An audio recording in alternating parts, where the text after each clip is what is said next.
Heart murmurs and valvular diseases. Heart murmurs are sounds, such as whooshing or swishing, made by turbulent blood flowing through the valves of the heart.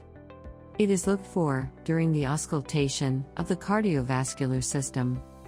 Systolic murmurs occur during a heart muscle contraction.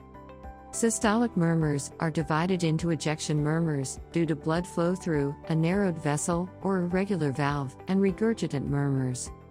Diastolic murmurs occur during heart muscle relaxation between beats. If the murmur is present, it can be an important diagnostic tool to recognize various valvular diseases and has to be graded, as shown in the presentation. Aortic stenosis refers to a tightening of the aortic valve at the origin of the aorta. Features of murmur include ejection systolic murmur, heard loudest over the aortic area. Radiates to the carotid arteries.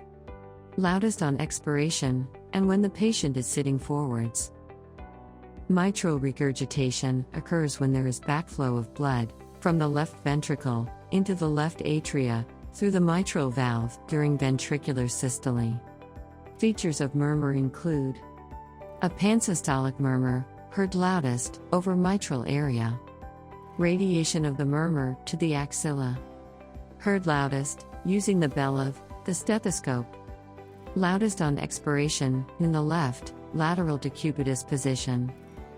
Aortic regurgitation occurs when there is backflow of blood from the aorta into the left ventricle during ventricular diastole. Features of murmur include decrescendo, early diastolic murmur. Heard loudest at left sternal edge, sometimes heard loudest over the aortic area. Austin Flint murmur. A low-pitched, rumbling, mid-diastolic murmur, heard best at the apex. An Austin Flint murmur is a sign of severe aortic regurgitation. Mitral stenosis is narrowing of the mitral valve, which results in decreased filling of the left ventricle during diastole and increased left atrial pressure. Features of murmur include low-pitched, rumbling, mid-diastolic murmur with an opening click. Murmur is heard loudest over the apex. Loudest in left lateral decubitus position on expiration. A mitral valve prolapse occurs when the mitral valve leaflets prolapse into the left atrium during systole. Features of murmur include mid-systolic click, prolapse of the mitral valve into left atrium, followed by a mid or late systolic murmur. Heard loudest at the apex. Loudest in expiration. Tricuspid regurgitation occurs when there is backflow of blood from the right ventricle into the right atrium during ventricular systole. This increases the right atrial pressure and venous pressure. Features of murmur include pansystolic murmur. Heard loudest over the tricuspid region. Loudest during inspiration. Pulmonary stenosis refers to narrowing of the pulmonary valve. It is commonly associated with congenital heart defects. Features of murmur include ejection systolic murmur, heard loudest over pulmonary area. Loudest during inspiration.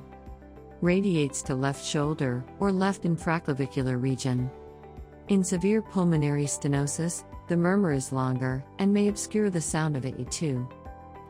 Pulmonary regurgitation occurs when there is backflow of blood from the pulmonary artery into the right ventricle during ventricular diastole. It is rare.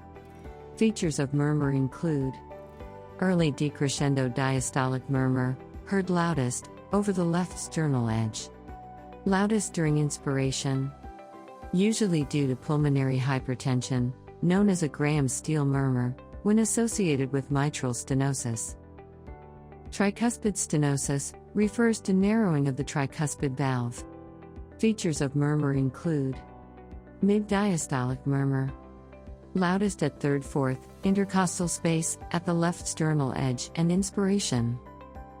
Innocent heart murmurs are harmless sounds made by the blood circulating, normally through the heart's chambers and valves, or through blood vessels near the heart. They can be common during infancy and childhood, and often disappear by adulthood.